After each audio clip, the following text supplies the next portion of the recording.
लोग कहते हैं भारत के पास एक ऐसा हथियार है, जो बात वीर रस के कवि करते हैं, मैं जरा उससे कम सहमत हूं। हम तो अहिंसा के पुजारी हैं, गांधी का देश है। हमारे पास तो एक ऐसा ब्रह्मास्त्र है जिससे पाकिस्तान तो छोड़ो, अमेरिका भी कांपता है, डरता है अमेरिका भी। वो हथियार सिर्फ भारत के पास ही है। और अगर आपको बात अच्छी लगे समर्थन करना, उस हथियार का नाम है बातचीत।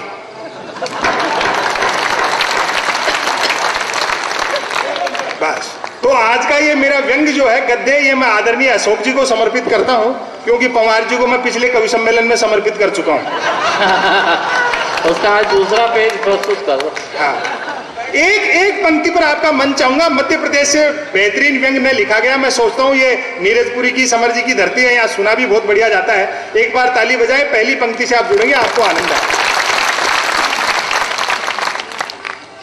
भारत पाकिस्तान ने जब कई दिनों तक बातचीत नहीं की तो अमेरिका ने भारत से बातचीत की। भारत ने अमेरिकी सलाह को आदेश मान पाकिस्तान से बातचीत की कि हमें बातचीत करनी चाहिए। पाकिस्तान को डाउट हुआ कि भारत ने हमसे बातचीत के विषय में बातचीत भी क्यों की। उसने भारत की बातचीत को लेकर तुरंत अमेरिका से बातचीत की। बढ़िया है। अमेरिका से बातचीत की। साहब, भारत से क्या बातचीत करें, उससे जब भी बातचीत करो वह तो बातचीत के अलावा कुछ करता ही नहीं है। क्या बात। जोरदार तालियां वाले बजती रहे, मेरा हौसला बढ़ता रहे। भारत से क्या बातचीत करें, उससे जब भी बातचीत करो वह तो बातचीत के अलावा कुछ करता ही नहीं है। फिर व्यंग देखिए, अमेरिका ने बातचीत में समझाते हुए बातचीत की कि ये आप दोनों का आपसी मसला है, सो आप दोनों आपस में बातचीत करो। बढ़िया भाई। इसका मतलब व्यंग सुना जा। इस प्रकार तीनों में बातचीत हो चुकी तो भारत और पाकिस्तान ने एक दूसरे से बातचीत की। पाकिस्तान ने बातचीत का विषय पूछा। भारत ने कहा, फिर तालियां चाहूंगा, भारत ने कहा किसी भी फाइनल बातचीत तक पहुंचने के लिए जरूरी है कि हम लगातार बिना विषय की बातचीत करते रहें। बढ़िया भाई, भाई बहुत बढ़िया संपत भाई। किसी भी फाइनल बातचीत तक पहुंचने के लिए जरूरी है कि हम लगातार बिना विषय की बातचीत करते रहें। और पूरा सदन का मैं ध्यान चाहूंगा, आदरणीय पंवार जी, पवन जी और अशोक जी भाई साहब का विशेष आशीर्वाद इन 3 पंक्तियों पर। बात अच्छी लगे, अब तक जितनी तालियां नहीं बजी उतनी बजा के मुझे समर्थन कर देना, मेरा व्यंग आप तक पहुंचे। बातचीत करते रहें दोस्तों। बिना विषय की बातचीत का ही फल है कि पाकिस्तान बातचीत के बाद भी खून खराबा नहीं छोड़ता और भारत खून खराबे के बाद भी बातचीत। क्या बात है, क्या बात है भाई, भाई संपत भाई बढ़िया है। बिना विषय की बातचीत का सुपरिणाम ही कहो कि पाकिस्तान बातचीत के बाद भी खून खराबा नहीं छोड़ता और भारत खून खराबे के बाद भी बातचीत।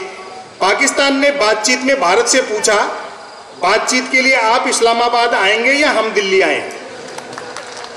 भारत ने कहा, बातचीत में जल्दीबाजी ठीक नहीं है, पहले हमें बातचीत से माहौल बनाना चाहिए, फिर बातचीत से तय कर लेंगे कि बातचीत के लिए कौन सी जगह ठीक रहेगी। इतनी बातचीत के बाद भारत ने बातचीत की। बातचीत के लिए पहले आप दिल्ली आ जाओ, फिर हम इस्लामाबाद आकर बातचीत कर लेंगे।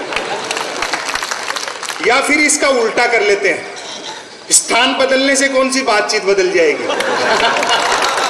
बढ़िया है।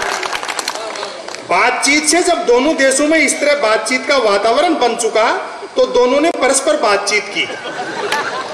बातचीत सचिव स्तर की, मंत्री स्तर की और प्रधानमंत्री स्तर की हुई। फिर व्यंग पर ध्यान चाहूंगा, दुर्भाग्य कहें कि सौभाग्य, सचिव, मंत्री और प्रधानमंत्री स्तर की बातचीत में सचिवों, मंत्रियों और प्रधानमंत्रियों ने तो बातचीत की, किंतु स्तर चुप रहा, उसने कोई बातचीत नहीं की। बातचीत टूट नहीं जाए, अतः अमेरिका लगातार दोनों देशों से बातचीत कर ये कहता रहा कि ये दोनों देशों का आपसी मामला है, सो आप दोनों आपस में बातचीत करो। और अंतिम व्यंग पर मैं आपका आशीर्वाद चाहूंगा, भरपूर तालियां बजाकर मुझे विदा दें। प्रत्येक बातचीत में सारा जोर बातचीत पर रहा। पाकिस्तान ने बातचीत में कहा, हम कश्मीर लेकर रहेंगे। अब तालियां चाहूंगा व्यंग पर, हम कश्मीर लेकर रहेंगे। भारत ने बातचीत में कहा, हम कश्मीर सुई की नोक की बराबर भी नहीं देंगे, चाहो तो दोबारा बातचीत कर लो। बहुत बढ़िया, बहुत बढ़िया।